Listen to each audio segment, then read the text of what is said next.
Welcome back to the Dividend Diplomats YouTube channel. You got your boys here, Lenny and Bert, the Dividend Diplomats. Yeah, that's how I feel after doing that intro. I don't really know what direction I was going with that, Lanny.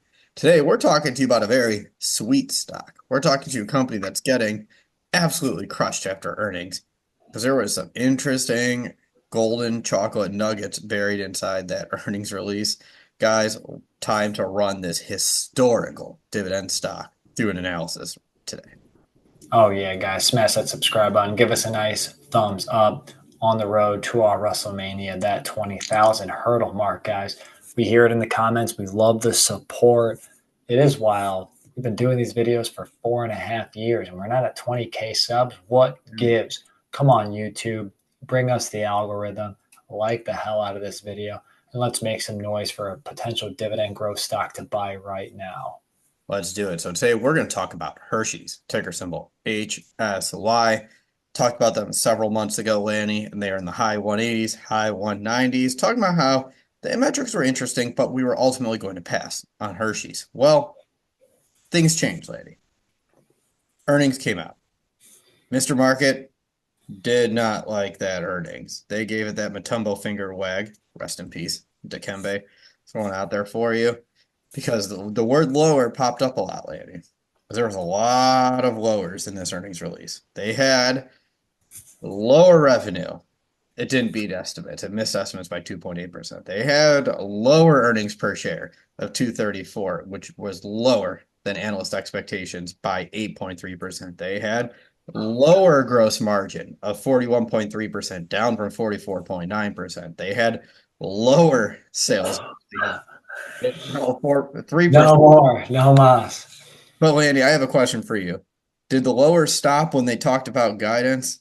They reduced that guidance down from a 2% growth on the sales to now be flat, even though they've got a couple percent miss from this prior quarter. So they're really going to have to make it up for Halloween. So I don't know what you call it here, but you're going to have to take 5 and see if we can roll low into that fourth quarter. Yeah, that's fair. I'm speechless from that, Landy. I Just wasn't throwing ready. out those Hershey brands. And by the way, they own Dots Pretzels. Yeah, They they have own more than Pirates just candy. Booty. Yeah, they got more than candy. They've got a lot of snacks as well. So that's what really brings you back to it. They have the chocolate, they have the snacks. So, and Skinny Pop. they're the high quality brands. So that's why we're going to run them through our screener. We're going to run them through the metrics, that price to earnings ratio, that payout ratio, that history of increasing dividends. That chocolate ratio. Yes, and that chocolate ratio and that dividend yield. Their price is 172.85. We took the mid-range of their new earnings per share guidance of it was 9 to 910, so we're going to say 905 for the purposes of this.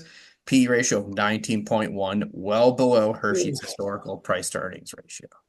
Still, I don't know if I dig a 19 PE ratio on this company that's lowering their asses on across the floor here. But dividend payout ratio, they pay $5.48, take that over the 905, and you got a 60.5% dividend payout ratio right there at the ceiling. They have a 5-year dividend growth rate of 12.52%, and they've increased that dividend for 14 plus years.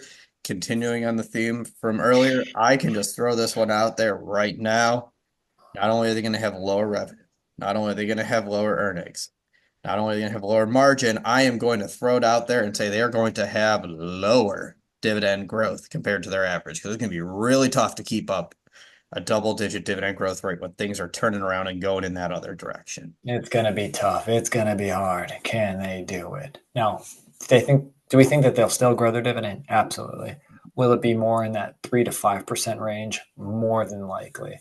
However, prove us and all investors wrong here, guys. By all means, blow us away. Blow us away. You know, and again, the yield's now over 3%, 3.17%, well above their 5-year average of 2.02%. Huge. Yeah. But down 10% this year, Bert, down the last month, down the last year, 35 billion market cap.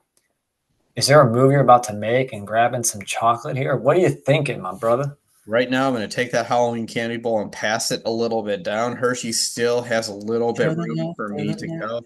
If you see Take a Hershey risk. below $1.60, Sure. I think then it becomes Exchange. really enticing. So that brings it to a yield about 3.4%. You know what? I'm going to amend that here a little bit, lady. I'm going to say you give me a 3.5% yield for Hershey's, then I become interested. So a little bit down from the 160, probably in that 156, 157 range. Then I'll strongly consider buying Hershey's and initiating a position. Bert needs a 10% drop in the Hershey stock price, guys. I know a lot of you have been buying Hershey's. What is your tail sign? Is it because it's a great long, longevity, iconic legacy, consumer staple here? Tell us in the comments why you're scooping up this chocolate stock. Subscribe to the channel if you haven't already. Give this video a thumbs up, and remember, you're either with us or you're against us, Jack. That was Bert the Hurt and Laney from the Dividend Diplomat, over and out.